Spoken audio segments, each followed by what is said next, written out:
Three, Vote two, because one. Friends, now we are live on Facebook. Live on Facebook. Yeah, so we are live on Facebook. So we start now. Absolutely, please. A very just full evening to everyone. I welcome one and all for joining the third webinar organized by Supreme Court Women Lawyers Association. Supreme Court Women Lawyers Association, as you all know, is an association of women lawyers practicing in Supreme Court of India. I, Prerna Kumari, the Secretary General of this association, would like to reiterate the motto of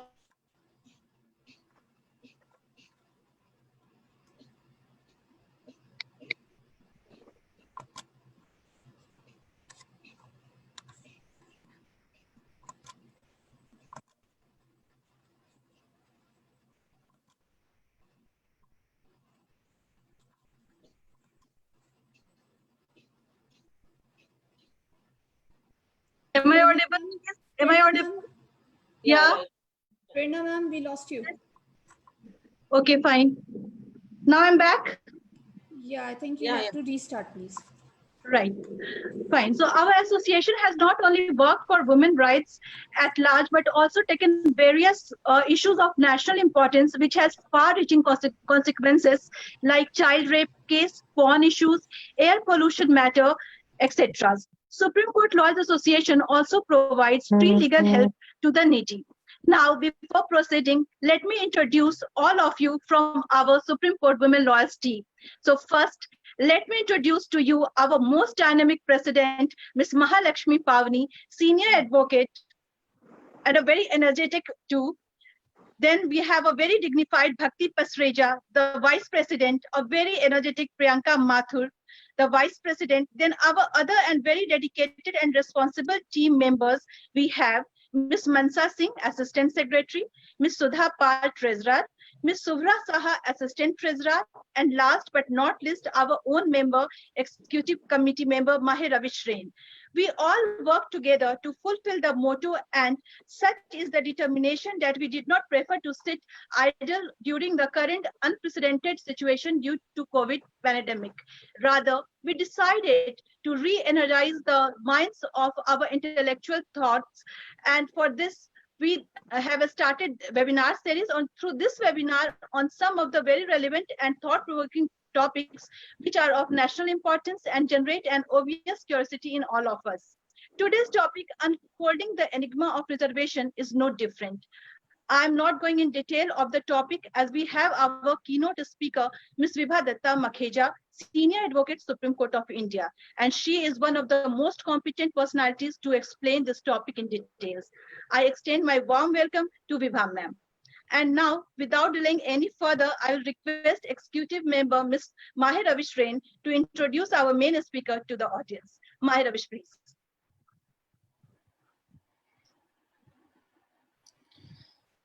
Mahir Ravish. Thank you, Prerna ma'am.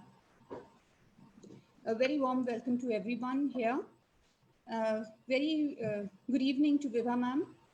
Vibha ma'am, as we all know, Ms. Vibha Datta Makheja is a senior advocate designated by the Supreme Court of India. In 2013, she got designated and she joined the bar in 1992 as an associate of late Shri Arun Jaitley ji, former finance minister of India, and now as an extensive practice at the Supreme Court. She was appointed as the vice chairperson of the NADA panel in November 2019 and is currently serving as the chairperson of NADA appellate panel since November 2019. She was appointed standing counsel for the state of Madhya Pradesh in the year 2010 and continued so till she was designated in 2013. She has previously served as a member of the National Legal Services Authority from 2013 to 2015. She is also actively involved in legal services activities of NALSA and the Supreme Court Legal Services Committee. Ms. Makheja is also active in the gender sensitization activities of the Supreme Court. It was pursuant to the writ petition filed by her and Ms. Beena Tamta that the gender sensitization rules were framed and the gender sensitization committee was set up in the Supreme Court. She completed her undergraduate studies from Lady Shri Ram College for Women, New Delhi, and obtained her LLB degree from the Campus Law Center, New Delhi. She obtained her master's in law from Georgetown University Law Center, Washington, D.C., and currently serves as a member of the Asian Law Alumni Advisory Board of the university. I welcome you, ma'am, on behalf of Squala, and I'm looking forward to a very enlightening and an engaging event this evening. Prerna,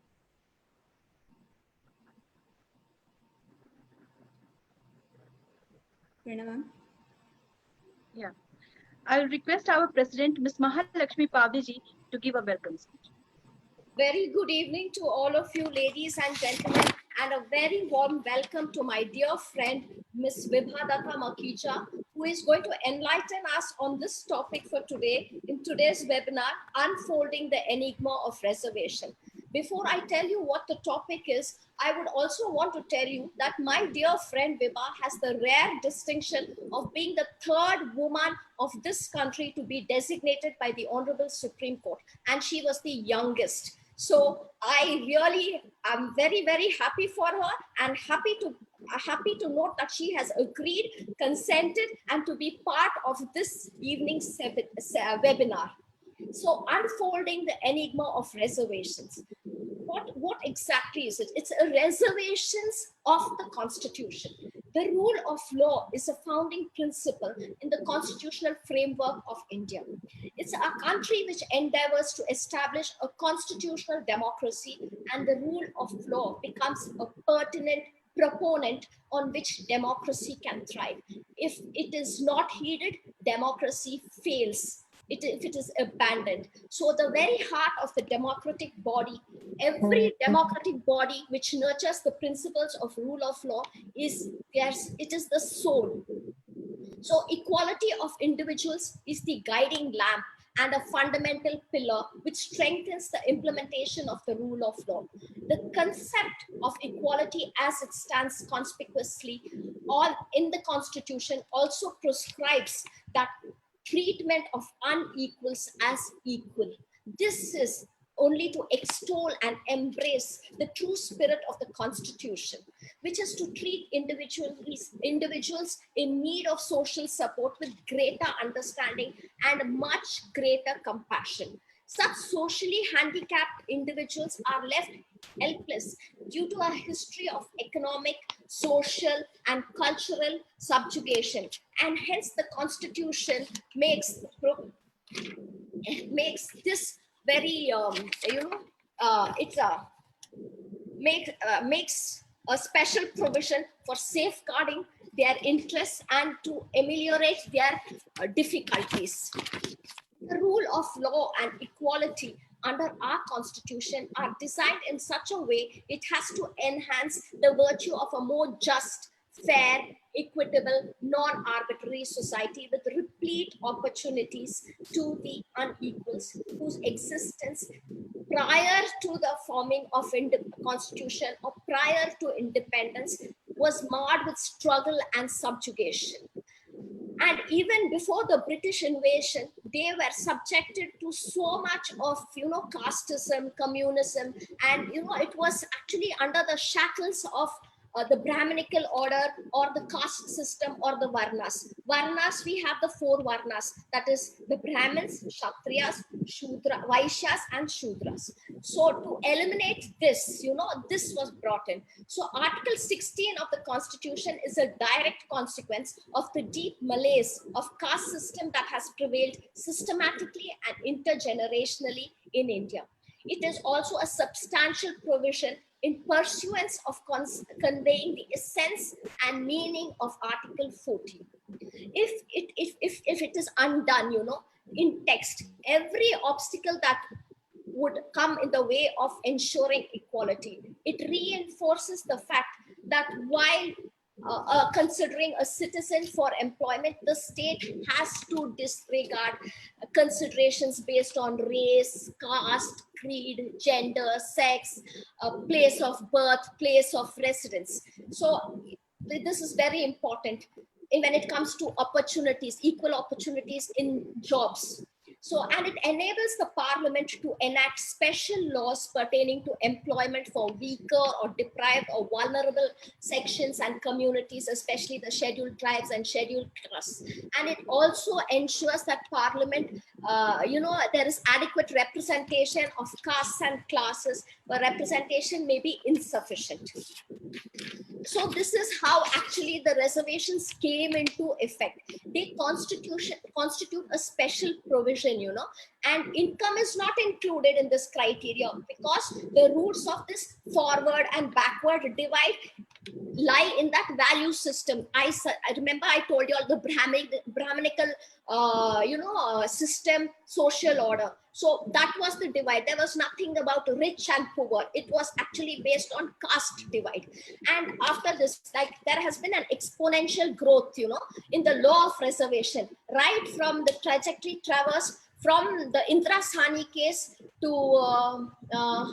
Nagaraj's case and B.K. Pavitra's case. That is the latest, 2019, B.K. Pavitra versus State of Karnataka. So, and these cases have had it so much of stance, abated judicial stance on reservation. So from reservation in educational institution for SC, ST, OBCs, to reservations in jobs and to reservations in high public offices, everything has changed. And there is a changing barometer, The barometer for measuring backwardness now is financial depravity and evolution of the creamy layer, to evaluating whether reservations should be made while considering them for a promotional post. The reservation policy debate, in fact, has been a roller coaster ride. In fact, Mansa Singh told me that, ma'am, this is a very controversial topic. Yes, it is indeed controversial, but my dear friend Vibha is going to enlighten our audience, and then she's going to tell us what are the misgivings and what are the shortcomings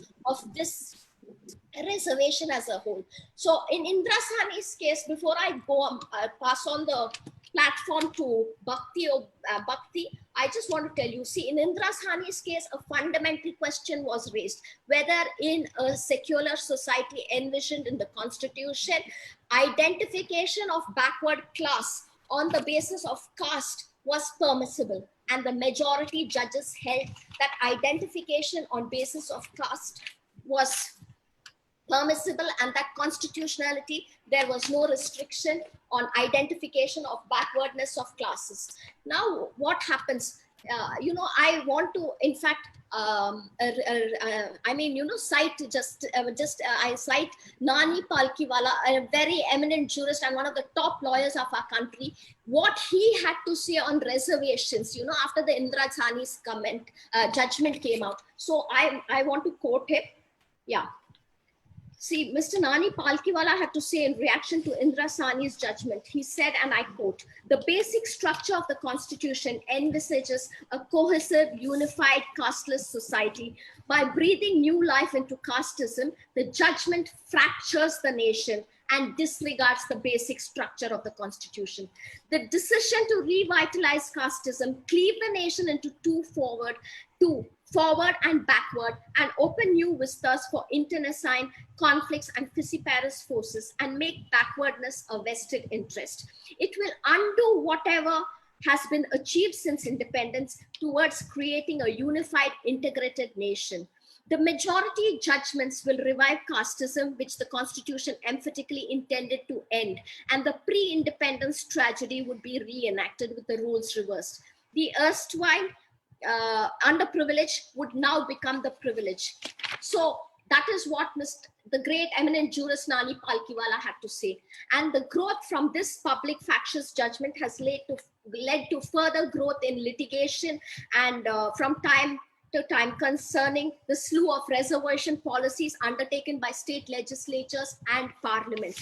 And obviously, these parliamentarians, they make a lot of promises to our electorate, the voters, and there have been uprisings and people demanding reservations. And in the name of reservations, the politicians they divide the entire society to castes, and and there's a lot of fighting, and dharnas and things like that. And before I invite Vibha to, speak on this topic, I request my dear President, Vice President Bhakti Pasrija Sethi to speak about the topic and tell our audience what exactly is reservation. Although I have thrown some light on this subject. Over to Bhakti. A very good evening to all of you.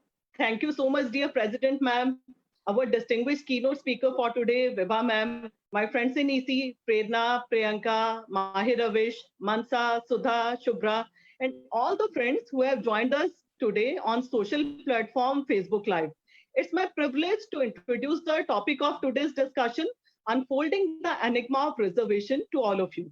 Today, our august audience comprises not only of lawyers, but it consists of people from all walks of life who have their own bittersweet experiences of reservation, which is also known as quota system in general parlance. So I will amalgamate in my introduction of the topic both the general and societal implications and the legal aspects of the matter.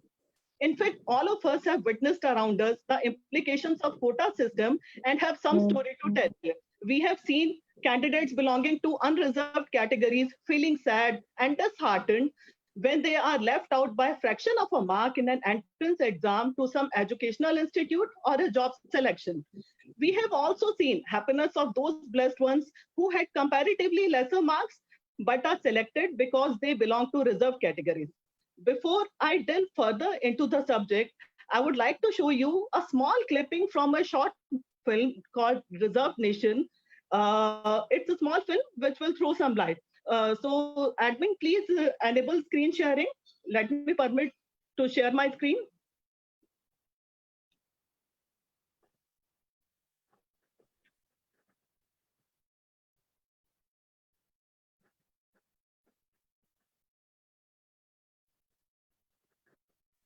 Admin, please enable screen sharing. Yeah, I can do it now.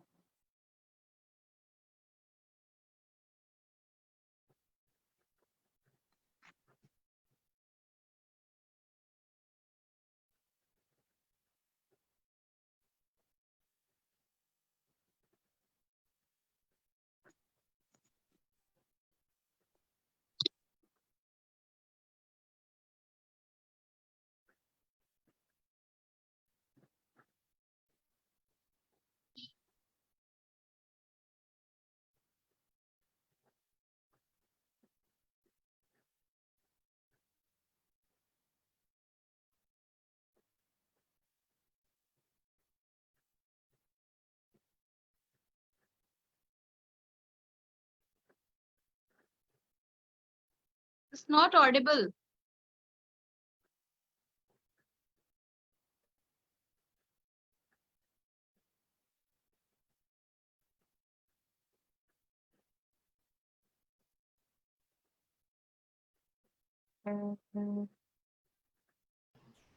Bhakti ma'am, increase the volume, please.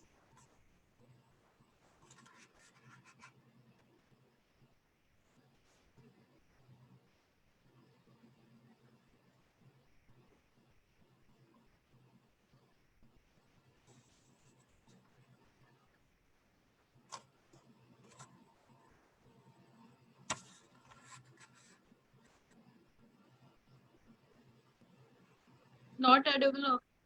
Not audible at all. It's not audible. No. Audible. So please let us finish because they have deadlines also.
audible? Well, we have seen this short clipping. So even though maybe it was not audible to some, am I audible now? Yes, absolutely. I'm audible. So in fact, when I was watching this clipping, two lines from Elton John's song, Candle in the Wind, came to my mind. And they are like, it seems to me you lived your life like a candle in the wind, not knowing who to cling when the rain set in. The plight of the first boy, belonging to the general category in the clip, who got a good rank, still he could not get any seat in MD. His plight is only like a candle in the wind who doesn't know who to cling. Whereas his friend who belongs to reserved category, he got plush general medicine seat even with rank of 1650. So is it justified to make meritorious student walk on a rocky terrain for eternity? I feel today, after 70 years of independence, there is a dire need to review the existing laws relating to reservation in India pragmatically and on scientific basis so that real merits are not compromised in any way. Let's now travel to why the need of reservation arose. After India attained independence from the British rule in 1947, our founding fathers, the drafting team headed by Baba Saheb Bhimrao Ambedkar, realized that due to the age-old system, caste system in India, some castes and communities who had faced societal injustice lagged behind others and required a special assistance to come at par with others. Therefore, as a short-term measure of 10 years, the concept of reservation was coined to level the playing field.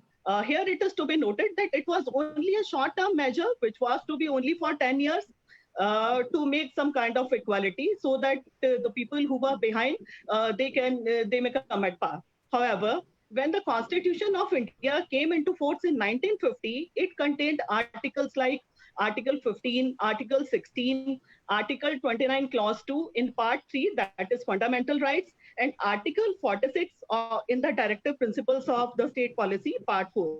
Article 15.1 said that the state shall not discriminate against any citizen on grounds only of religion, race, caste, sex, place of birth, or any of them.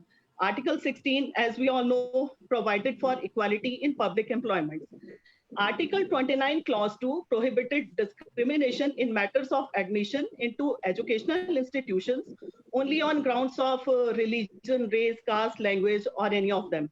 In 1951, a lady, Srimati Champakam Dorai Rajan, challenged a pre-independence government order, which was invoked by the Medical College in Madras, where she wanted admission, to refuse admission to her on the ground that she belonged to an upper caste, though she had got higher marks. She challenged it before the Madras High Court, where it was held that caste cannot be basis of discrimination. The matter eventually came to Supreme Court of India. It was challenged by the state. A bench of 7 judges heard the matter and came to the unanimous conclusion that allocation of seats on basis of caste was violative of Articles 15, Clause 1 and Article 29.2 of the Constitution of India. The judgment sparked a new controversy and led to the First Amendment to the Constitution of India. In statement of objects and reasons of the First Amendment, it was observed that Article 46 provides that states should take care of educational and economic interests of weaker sections and protect them from injustice. A new subclause 4 was then added to Article 15, which said nothing in Article 15 or in Clause 2 of Article 29 shall prevent the state from making any special provision for advancement of some classes. Although there are many cases pursuant to this matter, but as our President ma'am also mentioned, the dominant case which requires a special mention here is of 1993, the famous Mandal Commission case, Indira Sahni versus Union of India. In this matter, the Honorable Supreme Court capped the total reservation to 50% of all the reserved categories and 50% was left to the general category. The Honorable Court in this matter held that backward classes of citizens in Article Article 16, Clause 4 of the Constitution of India can be identified on basis of caste system and not only on economic basis, which I feel this thing needs review, because it was held by the Honorable Court that the backward classes have to be identified on basis of caste system. So we feel the the people who really need reservation and who are economically weaker section, they are not getting their dues. Recently, on April 22nd, 2020, a 5-judge constitution bench of the Apex Court, led by Justice Arun Mishra, struck down the government order issued by Andhra Pradesh, which provided 100% reservation for members of scheduled tribes for teaching jobs in scheduled areas. The court said the proposition of 50%, which was laid down in Indira Sahni matter, it was perfectly fine. Also, last month only, Honorable Justice L. Nageshwar Rao, in a matter, observed that right to reservation is not a fundamental right. Lordship also expressed a genuine wonder and surprise that all the political parties were united in that particular matter last month, and they were favoring reservation in medical and dental colleges in Tamil Nadu, which I felt it was due to the reason that all the political parties were only concerned with the vote factor and were ignoring the need of quality and merits like they always do. In 1942, US Supreme Court in the matter of H. Baisi versus United States held that distinctions between citizens only because of their ancestry are by their very nature odious to free people whose institutions are founded upon doctrine of equality. In United States also, there used to be discrimination between whites and blacks, which has gradually been eliminated. In fact, today, developed nations like United States, United Kingdom, Australia, they are so much passionate about their progress of their nation that they invite brightest students from all over the world by granting them scholarships and good jobs.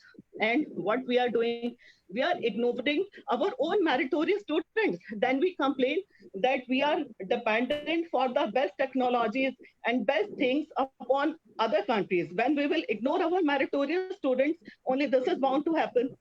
Here, I remember a phrase from Shakespeare's Julius Caesar, where Cassius said to his friend Brutus, "The fault, dear Brutus, is not in our stars, but it is in ourselves."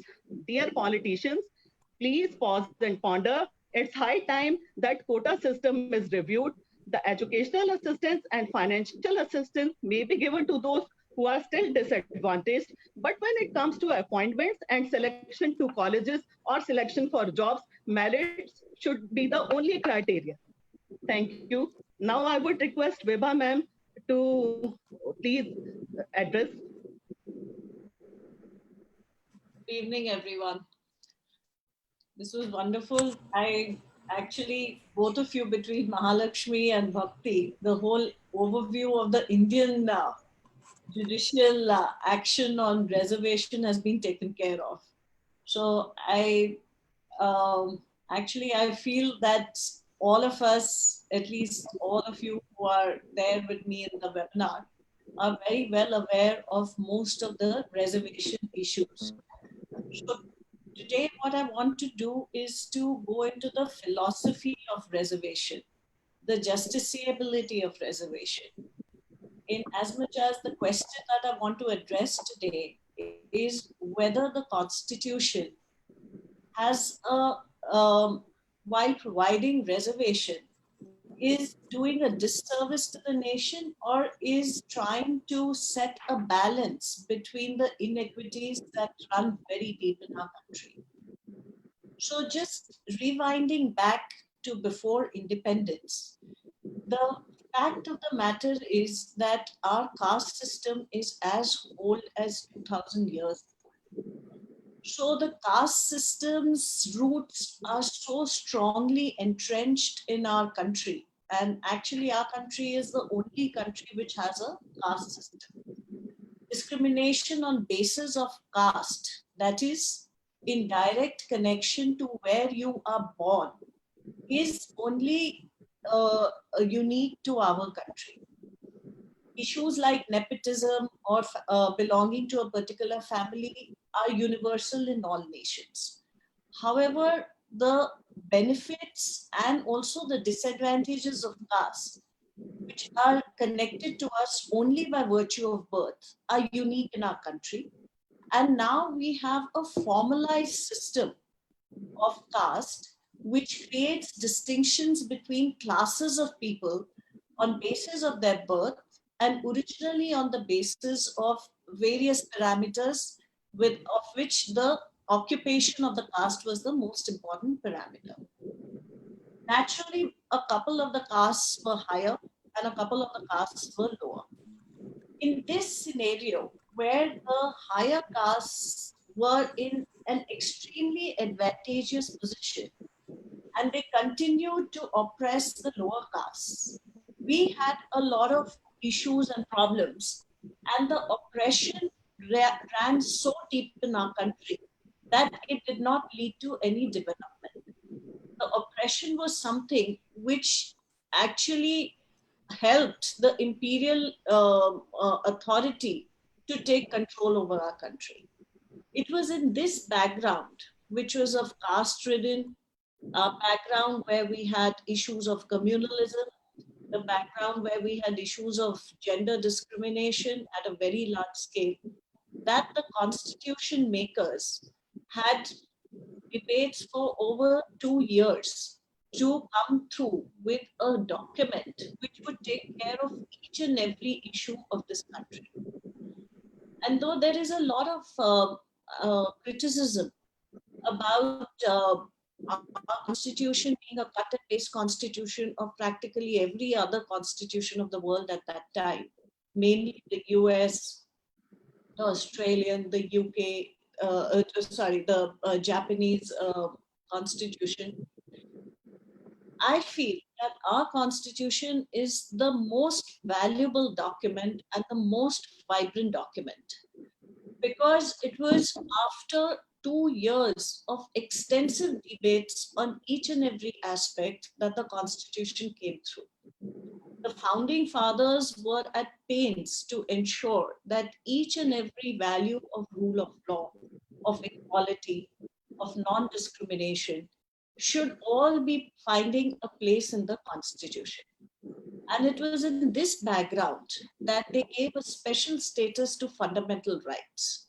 In fact, fundamental rights are not even a part of the constitutional document of US.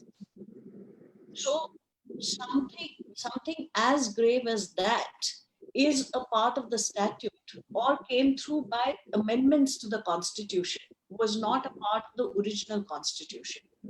In that scenario, when our constitution provides for such strong protections against inequality and oppression, we need to know why we want to protect these people and why are the oppressed classes deserving of this protection. So therefore, from an elitist point of view, it all depends on where you are viewing the situation from. It depends on your perspective. If you sit in a position where you come from a privileged class, it is very difficult to understand the decades and centuries of discrimination that have taken place against you. In fact, even today, when we are close to a century to our independence, I mean, we are just 27 years away from that, we still have the issue of caste as one of our biggest problems in the country. The constitution makers had thought that within 10 years, we will get rid of the caste issue. But unfortunately, the caste issue has been kept alive. Whether it has been kept alive or is it such a part of our social structure that it has been so difficult to break it, that it is continuing to be an issue, is again something that we must examine. So depending on where you are standing, for example, if you take a Dalit person whose family for centuries have had no facilities, no money, no background to get education, it will take generations for his family to get to an education level that a person coming from a privileged class will have. when we look around ourselves in our own personal cases, we are always ready to, very willing to say that this person has these facilities, these advantages, he's blue-blooded, that's why he became a judge, that's why he's become a senior, that's why he's become this, he's become that.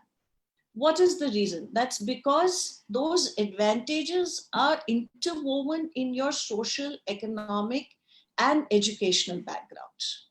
So caste is about being born in a particular, what should I say, caste. There's a class only.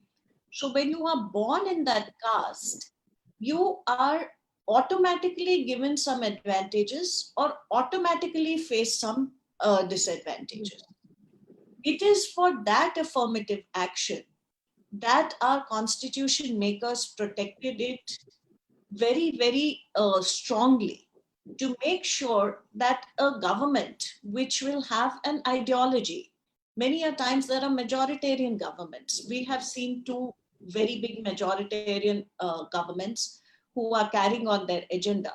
So that being the case, the legislative body will be dictated by the majority of the legislation. The majority may be elitist, the majority may be from a different, from an oppressed class, for example, in Tamil Nadu. The majority is not of the elitist section. So the constitution provided these safeguards to ensure that the legislation, which has a moral authority to maintain equality and rule of law, will not go beyond a particular boundary line in which it will ignore these interests. Democracy is not about majority. Democracy is about conflict groups. It is about groups having different interests who are in conflict with each other. It is about balancing all the conflicting interests and ensuring that every section of the society has a place in the entire democracy. It is with this objective that reservation provisions have been given a constitutional status. There are a lot of issues where there is only a statutory protection. But with regard to reservations, the protection, or in a way to say, the advantage has been constitutionally given scheduled castes and scheduled tribes, because scheduled castes and scheduled tribes have a protection under Article 341 and 342. The lists are to be notified, and that constitutional protection to the scheduled caste and scheduled tribes is because of the reason of the historical oppression to these classes of persons, which has not reversed even now. It is only when the oppression and the disadvantage will reverse that the justification of reservation will go. Therefore, today, as Bhakti said, that poor fellow studied well. He did much better than his friend. His friend got 1650, but because he came from a particular class, he got the seat. Do we even realize that for the last 1,000 years, we have deprived those people from even coming close to schools and colleges? They were not allowed to even get an education. So is it not a very small thing for us to give space for them to understand and to be able to come into the mainstream? These changes take time. And as our constitution makers had envisaged 10 years, we can see from our own experience that it is not 10 years, and it is going to take even longer. This issue is not only with India. On basis of caste, yes, but on basis of disadvantaged groups, it is all over the world. Today, George Floyd's death in the US, in New York, what does that signify? It clearly signifies the supremacy of a particular race. So also suicides of all the Dalit students who have, the Hyderabad student Rohit Vellamma, and there was also a recent suicide of that girl. Yes, Mahalakshmi. So the issue is different. The issue is not that a person with higher marks has been deprived of an admission to the school. If the resources are there, everyone can have a stake on the resources. But the problem arises because our resources are very few. Today we have a handful, we have a mushrooming of educational institutions.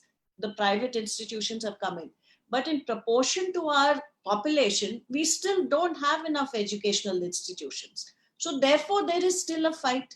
Why is there a fight to get into premier institutions? In fact, most of us, we are all parents of young children. We all realize that our children are never going to get admission until and unless they really slog it and they make it to the merit list on top. So that being the situation, it is important for us to understand that reservation serves a purpose. And reservation, which is a type of affirmative action, is taken in several ways. The Constitution under Article 15(1) clearly bans any kind of discrimination.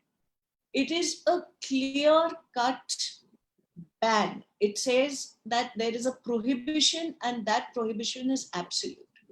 It is later that there are exceptions which are made to Article 15(1). That there will be a reservation for women, that there will be laws which can be made in favor of women and children. There will be laws which can be made for SC, STs. There will be laws which can be made for other backward classes and for any other disadvantaged categories. So therefore, when we talked of Champakam Dorairajan, that was at a point of time when the amendments to Article 15 and 16 hadn't come through. So the barometer was Article 14. So the question that arose over there was whether a separate class can be created. Now the big problem that arises, which is the issue of debate, whether a class can be created on basis of caste only. So when Kaka Kalelkar's commission was constituted in 1953, they found that there were castes as many as 2,500 backward classes. So majority of the country was backward. So the problem with that report was that it could never be implemented because the reality that it showed that it was only a very small group, which was the advantaged group, controlled everything, and actually the majority was a backward majority. And therefore the whole heat about Mandal Commission, and that's why VP Singh took it upon himself to enforce the Mandal Commission report, to say that there are still large sections of backward people, and their backwardness has the direct nexus to their caste. So a caste which necessarily exhibits that they are economically backward, they are socially backward, and they are educationally backward. These are the three parameters to consider a particular caste backward. So it is not that a caste, if you belong to a particular caste, you automatically become backward. There is a barometer which has been built up, where a caste has to meet all these three criteria to become a backward caste. In contradistinction, SCs and STs are already identified and they are already a part of a schedule which comes out of the Constitution. So there is no dispute about their backwardness. Their backwardness is verified and is constitutionally acknowledged. So SCs and STs stand on a different footing.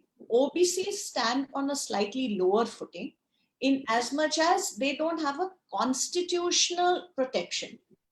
They get their affirmative action through statutes which cannot be challenged as ultra vires the Constitution. So the Constitution allows the Parliament to make laws, to take affirmative action with regard to these castes, which may be determined. So they have to be determined. And that's what Nagaraj said. It said that every time there has to be a quantifiable determination of the backwardness. And that is what Justice Nariman clarified in Jarnail Singh. Now let's examine Jarnail Singh, for example.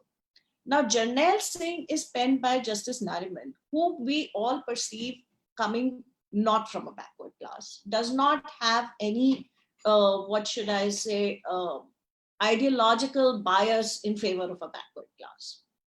However, his constitutional principles are absolutely clear. In the judgment which is authored by him, he very clearly examines the entire scheme of the Constitution and goes on to say that it is the Constitution, and I'm not willing to tinker with the Constitution. It is the Constitution which puts SC, ST on a constitutional platform, and therefore their backwardness is already determined. And their quantifiable data every time does not have to be proved by the state wherever it makes a reservation law. However, OBCs are not having the same protection.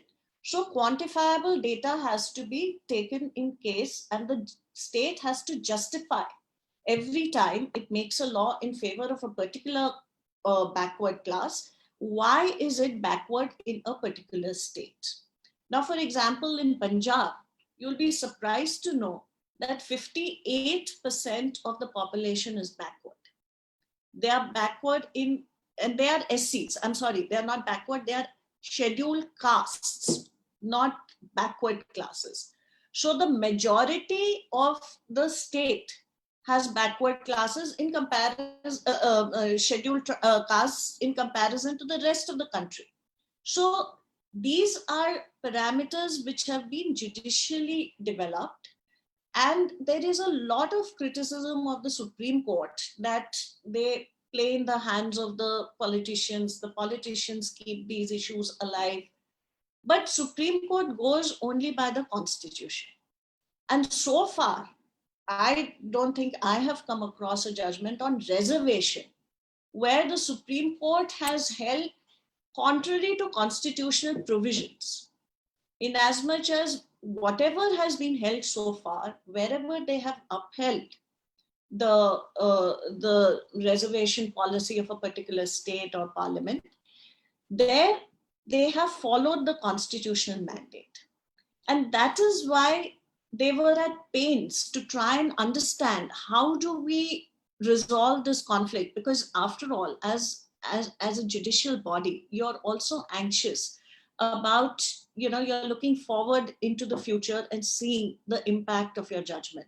So it was very difficult for them to give the Indrasani judgment.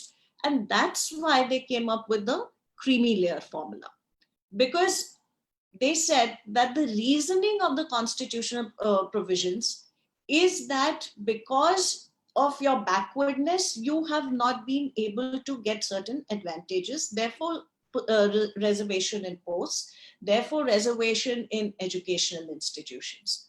But the moment you overcome the backwardness, then you are no longer entitled. And therefore, because of that, the creamy layer principle came up. And again, that's a judge made, what should I say? It's a watermark that is made by the judges, where they create a distinction. They tell you that what is the reasoning for a particular law and why is it valid in a particular boundary and what is that boundary. Similarly, the fact that they held that, what was I going to mention? One was with regard to the 50%. So the 50% benchmark is not under the Constitution. It's not a statutory provision. Now it comes into the statutes because Supreme Court has said above 50%, it is not reservation. It is reverse discrimination. So therefore, the 50% benchmark is again a boundary, which is a guiding boundary set by the Supreme Court to come to a conclusion as to how much advantage can be given to people. So now, talking about backward classes, there are a large number of other kinds of reservations. This is known as vertical reservation. These are constitutionally protected vertical reservations. There is another kind of reservation which is known as horizontal reservation. So the horizontal reservation basically is giving preference to particular categories who also have had some disadvantages, but those disadvantages have not been that big. So women, for example, women. Now women consistently, as you know, discrimination against women is as bad as discrimination against castes. So therefore, and it historically goes back actually as much. So till today, the 108th Amendment, which was moved, the bill that was moved to give 33% reservation to women in Lok Sabha seats, has not come back. That was moved, I think, in 2008 or something. It's been years and years. It has not been passed. Why has it not been passed? Is it that what the women are asking for and it's constitutionally permissible because Article 15 says that there should be laws which should be made specially for women and children?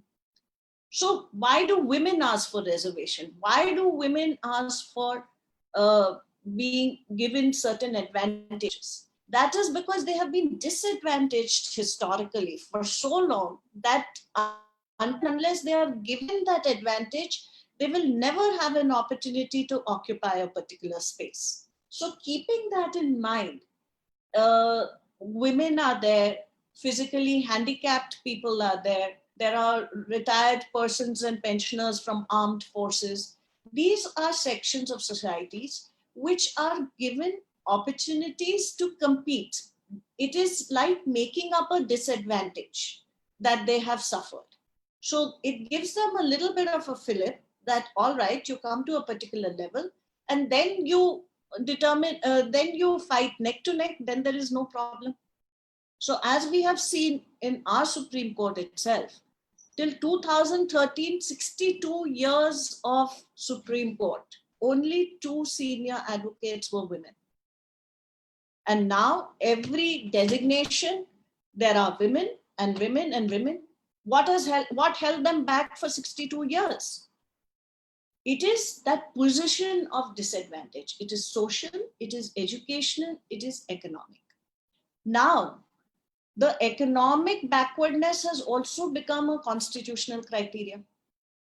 The 103rd Amendment has been ratified and has been put in force. And of course, it is before the Supreme Court now. The Supreme Court has yet to pass orders on whether it has to be heard by a constitution bench or not. It has not stated. Now, to my mind, economic backwardness is something which is covered by directive principles.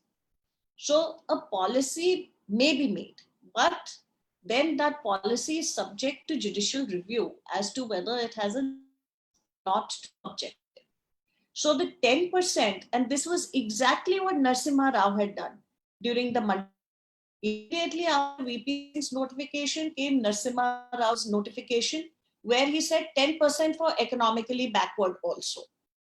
Exactly the same thing has now been passed in January 2019 by this government, providing for 10% reservation for economically backward. Essentially, the criteria is people who have less than 8 lakhs of income per year will be given 10% seats. And there is a constitutional amendment. I mean, I could have understood it to be a horizontal reservation, but they are putting it in the vertical reservation area. So let us see what comes out of that, because to my mind, economic backwardness to some extent may be linked to your social condition. But many a times people just don't work, they just don't, they're just plain lazy. So that cannot be the only criteria for reservation. So what I want to actually say today is that we should be balanced when we look at this. We should not be elitist. and we should make place for people who have been disadvantaged. And at the same time, ensure that merit is not compromised. Thank you. Thank you, Vibha ma'am. Very well explained and rightly said that our constitution is the most valuable and vital one. But my whole focus was on 33% reservation. So I will request let's, on behalf of SCWLMMU and our president ma'am, let's follow this 33% reservation if something can be done there. And Yes, now I will we must request, not agitate for it because it's a very valuable aspect. And yeah, as we have seen in COVID, the nations which have been led by women are COVID free. that's Right. More nations which have been led by women are COVID free, whereas the rest of the world is still grappling. so looking forward, ma'am. In fact, the bill was introduced in Lok Sabha, in 2008, but it was passed by the Rajya Sabha in 2010. Rajya Sabha, yes. And, yes, and 10 years have elapsed, and still there is nothing on women's reservation. So I think we should take it forward. Yeah. Yes, under Vibha ma'am's guidance, we all should take it forward. Yeah, yes, ma'am, agree. And now, Yeah, but now, yes, please, ma'am, please, ma'am. no, the thing is that is still not in the judicial realm. It is still in the realm of the legislation. So basically, there has to be a movement to have it passed. It's lack of political will, I guess. There is no political will at all because I know. they always perceive women as puppets, and that's how Indira Gandhi came to power. That's how Lalu Prasad Yadav's wife came to power. So women are supposed to act at the instance of men. So there is no independent action. So this 33% is a difficult one. But I feel, ma'am, we can do something. Let us think about it. Of course, sure, definitely. Thank you, ma'am. And now I will request Priyanka Madhu to kindly take question answer session, please. Over to Priyanka. Thank you, Prerna. Although ma'am has explained everything, but still there are few questions. I think some of them are repeated also. So ma'am, my first question from the viewers is, reservation on the basis of caste was incorporated by the founding father of the constitution only for first 10 years. It has been there for last 70 years. Do you think it should continue further? I have already spoken on this, and my Yes. view, because you see, these are views which we get from our personal experiences. And these are views, like I said, which depend on where you stand in society. In my view, if one looks at it as a progressive and liberal measure, I think that till such time that the inequality is eradicated, these provisions will continue to be vibrant, they will continue to be useful. Because there's no point doing it doing an unfinished job. You've done it for 70 years because the forces have been so strongly against it that a job which was perceived to be have completed in 10 years has not been completed so far. So it needs a lot more political will, it needs a lot more social change, it needs a lot of educational upliftment. It's basically because people themselves don't have equality in their hearts that we are continuing to face this. The moment people become more equality minded, this problem will abate on its own. Okay. Thank you, ma'am. Our next question is from our Assistant Secretary, Mansa Singh. Mansa, please go ahead with your question. Unmute yourself. Can't hear. Good evening, ma'am. Hello, how are you? Ma'am, I have a question. Whether you very well, but I have a very small question. Has Indira Sahni judgment been rendered meaningless after grant of EWS reservation, breaching the 49.5% limit as per central government? Your voice is breaking a little bit. Can you just repeat the question? Should I needs to- should I repeat again? Yes, Has Indira Sahni judgment been rendered meaningless after grant of EWS reservation, breaching the 49.5% limit? Yes. See, the spirit of the judgment, I don't think has been rendered useless. But this is again balancing which needs to be redone. It's recalibrating which needs to be done, because the judgment in principle is very clear. And to my mind, it still holds very good ground and is actually the basis for all the future judgments. So the breach of 50% is something that the courts have to re-examine and must deal with it very strictly. To my mind, the courts must maintain that 50% benchmark. My next question from the viewer is, ma'am, how effective is reservation system in India? Because there is no substantial evidence to show it has filtered to the last person in the line. In fact, the deserving people are unable to avail the facility, the benefits. No, I disagree with that, because I have seen, I have personally come across a lot of people who would not have had the opportunity, but have had the opportunity. You look at your civil services, there are persons from all kinds of castes now working shoulder to shoulder. There you look at your medical services. In fact, a big problem is with regard to engineering colleges and medical colleges. But the thing is that when you go to government hospitals, you realize that a doctor is as good or bad as the other doctor. Just from a particular caste, a doctor doesn't become good or bad. It is how much a doctor, how capable a doctor is. And I have come across some very fine doctors who have been able to get into these positions because of their reservation and have been able to deliver. So I don't think that the reservation, definitely it creates a lot of heartburn for people who have half a mark higher. But that half a mark higher is nothing in comparison of 2,000 years of disadvantage position. So it's a compromise, and it is something which has a very noble purpose. Thank you.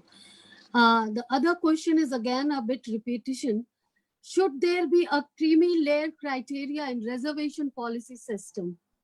Certainly, absolutely. Because as I just said, that once that advantage has been, a disadvantage has been overcome, then you are not entitled. Then you have to fight for whatever you're fighting for, whether it's a government job or a seat in an educational institution, purely on merit. For example, let me tell you, for example, for all the top posts, wherever there are directors of institutions where the post is the single top post, there is no reservation. So there is also a kind of a mathematical arrangement which is brought in, and for the top post there is never, of course, a person may walk faster to get to the top post, but there is no reservation. Okay. So another question from the viewer is, reservation of more than 60% in 4 states of southern India, then 40% in Maharashtra and other states. Will it not affect merit? We are already facing brain drain challenges in India. Is there any policy or ways to stop that? See, there's no brain drain. Let me tell you that. My 2 children study in USA, but I will tell you that there is no brain drain, because the number of people who go from India outside India is minuscule in comparison to the entire population. It is 5% of our citizens who are abroad, which we have seen in this Vande Bharat thing. There were not more than 5% of Indian population who needed to come back. So, brain drain is also one of those very fancy concepts that we have come up with. Today, the mobility, yes, there is mobility.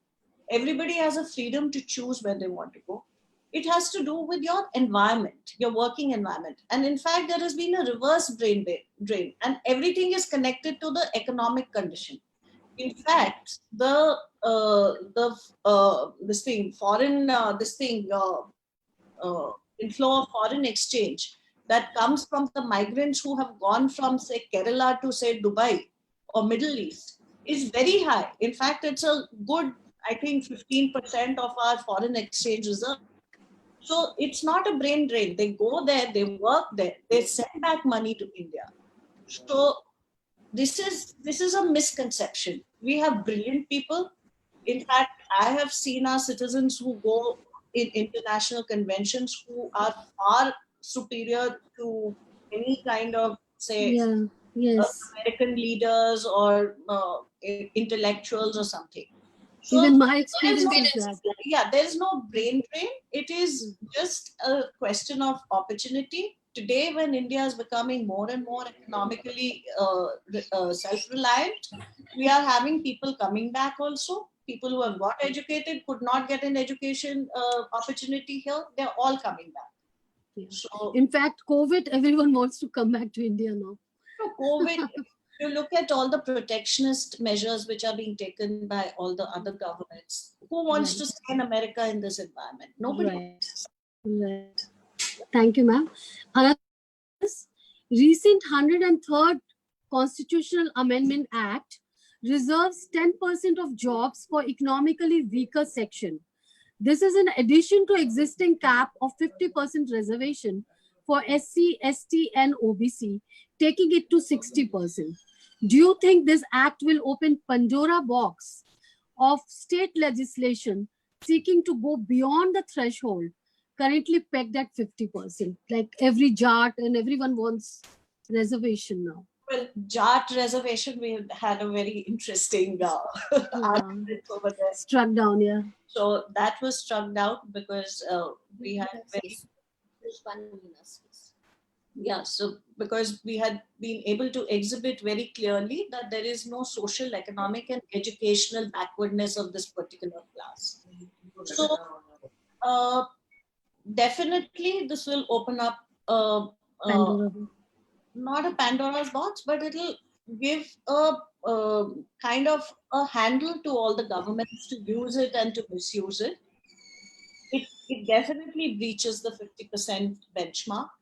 And I think the Supreme Court should certainly judicially review this. And I mean, I think constitutionally, the Supreme Court must maintain the 50% benchmark of Indira Sahni and not beyond that, and strike it down as Justice Mishra has just struck down the Andhra Pradesh Act.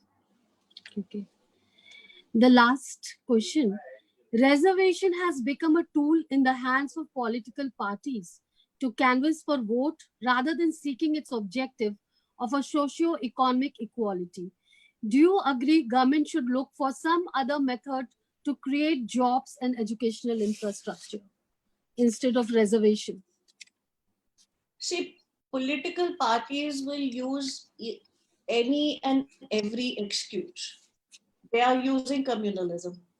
They are using religion. They will use caste. They will use anything. They will use, patriarchal measures, all kinds of things that whatever works for them and garners them greater votes. So one party appease the particular section of vote bank, the other party is appeasing the other section of vote bank. So the government always, to my mind, has an ideology. And so to say, I feel that there is always a biased intention in any law that is passed. Because there is some kind of a motive behind it. Whether it is a good motive or a bad motive or a good motive, bad motive wrapped around in a good motive. But it is actually the courts. The gatekeeper of the democracy is the court. The court is what has to determine as to what laws, because the competency of legislation cannot be questioned in as much as, after all, we are a democracy with a universal Adam franchise. So the laws, the competency of the legislature, because by social contract theory, we have granted the government, the parliament, the authority to make laws on our behalf.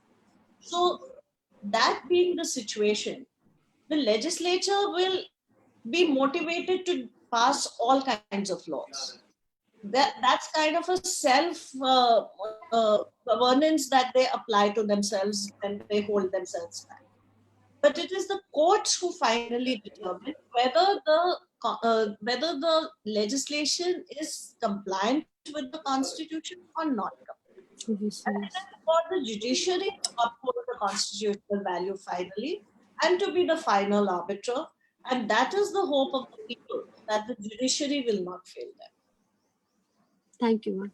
And what do you think about these startups, ma'am? These startups are one way to, I mean, Startups, create some justice for the people who are not getting reservation. startups in connection to reservation. Not reservation, like this is general public can avail those from government, those facilities, like government is giving out a start. See, that is all policies of the government. Those are all voluntary measures that if the government feels like giving out things, those are privileges. They Yes. are not, there's a distinction between legal rights and privileges. So if the government wants to give out certain privileges, which is not violative of our principles of equality, then there is no problem in that, because those are measures which the government has a duty to take. For example, the farmers' loans, they have Yes. to waive off the farmers' loan. It is for the purpose of alleviating the problems of a Poverty. particular. Yeah. Right. So there I don't see much of a problem. It's one of those help measures, I would say, until and unless somebody else is being disadvantaged. Right. So that has to be seen. Thank you, ma'am. I don't see a problem with it. Thank you so much. Yeah, Over to Prerna. Priyanka, Yes. Priyanka here, I also want to say something Okay, to yeah, Vibha please. ma'am. Vibha ma'am, I feel reservation laws, they should be reviewed every 3 years, because otherwise it will go for eternity. Like it has been 70 years now. So I feel the government should review these policies every 3 years or 5 years, the way there used to be 5-year plans. Something should be there so that it can be gradually eliminated. So we have commissions. We have commissions who do review all the policies. They do review the fact whether there are what are the injustices, which castes to bring it into the schedules. Basically, we have to identify every OBC caste also. So that process takes place. However, the thing is that you can't be reviewing things. Once a law is passed, then it is passed till such time that it is either set aside or repealed. So, there can't be a review of a law. A law is a law. But ma'am, one thing, the abuse of this system, that should be checked. I mean, That's by what I- reviewing, Bhakti meant like the abuse which is happening, like creamy layer taking the advantage, even after becoming like, even after having income more than 8 lakhs, they are still taking advantage of the.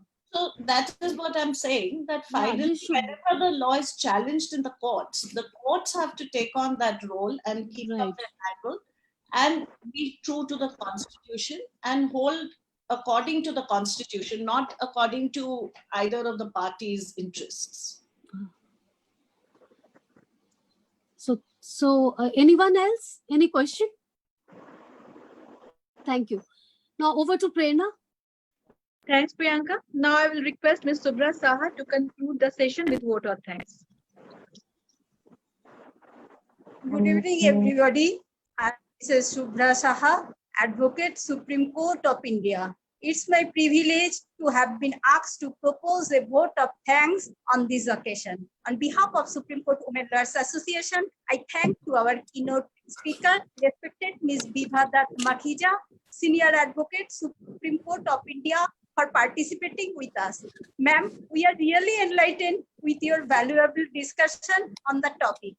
I would like to thank our beloved and respected President, Ma'am, Ms. Mahalakshmi Pauli, Senior Advocate, Supreme Court of India, for stimulating us to do our best and standing as a pillar of strength. I like to thank to our General Secretary, Prerna Kumari, Vice President Bhakti Pasrija Sethi, another Vice President Priyanka S. Mathur, Assistant Secretary Mansa Singh, Treasurer Sudha Pal, Member Executive Maharevish Rain, the entire Executive Committee of SCWLA who work hard to make this event successful.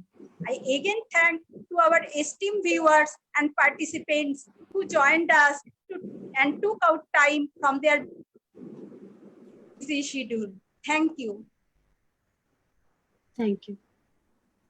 I thank everyone, and Mahalakshmi, special thanks to you. Special thanks to you, Vibha, for educating us and illuminating us with your knowledge. It was a wonderful session. It was wonderful. And you really Yeah. explained it really so well. And thank you for taking off time from your busy schedule on a Sunday evening and being with us. And let me tell you also, Vibha, you are a role model to many. So many are going to now study all Jarnail Singh, Rohinton Nariman's Justice's judgment. And they are going to, hopefully, I may bring out an article on this reservation, thanks to you. Yeah, and let's work towards our 33%. Yes, Yes. For sure. In fact, it is only because of your support and you telling me to take on ML Sharma and the perpetrators of the Nirbhaya case. I was able to bring them to book. But although the matter is still pending, yes, I set the ball rolling, and the entire credit goes to Vibha. So this is the platform where I can acknowledge your full support to the Supreme Court Women Lawyers Association. Thank you, Vibha. Thank you very much. Bye-bye. All the best. Thank you. Thank you so much. Thanks, ma'am. Bye. Bye-bye. Thank you so much. It was wonderful. Bye, everyone. Bye.